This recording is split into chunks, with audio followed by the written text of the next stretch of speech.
Ya, selanjutnya pemirsa, dalam debat perdana Capres dan Cawapres nomor urut 1 Anies Baswedan sebut masyarakat kini tidak percaya lagi dengan proses demokrasi Anies yang menyatakan adanya masalah dalam demokrasi, mulai dari kebebasan berbicara yang menurun.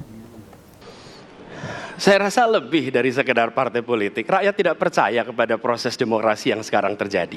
Itu jauh lebih luas dari sekedar partai politik. Ketika kita bicara demokrasi, minimal ada tiga. Minimal tiga nih. Satu, adalah adanya kebebasan berbicara. Yang kedua, adanya oposisi yang bebas untuk mengkritik pemerintah dan menjadi penyeimbang pemerintah. Yang ketiga, adanya proses pemilu, proses pilpres yang netral, yang transparan, jujur, adil. Tiga. Dan kalau kita saksikan akhir-akhir ini, dua ini mengalami problem. Kita menyaksikan bagaimana kebebasan berbicara menurun, termasuk mengkritik partai politik.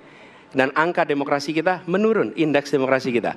Bahkan pasal-pasal yang memberikan kewenangan untuk digunakan secara karet kepada pengkritik, misalnya Undang-Undang ITE atau pasal 14-15 Undang-Undang nomor 1 tahun 1946. Itu semua membuat kebebasan berbicara menjadi terganggu. Yang kedua, oposisi. Kita saksikan minim sekali adanya oposisi selama ini.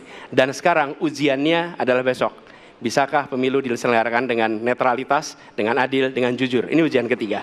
Jadi, persoalan demokrasi kita lebih luas dari segala persoalan kepada partai politik. Nah, bagaimana untuk partai politik sendiri? Partai politik perlu mengembalikan kepercayaan. Tapi di sini ada peran negara. Menurut saya salah satu masalah yang mendasar partai politik ini memerlukan biaya.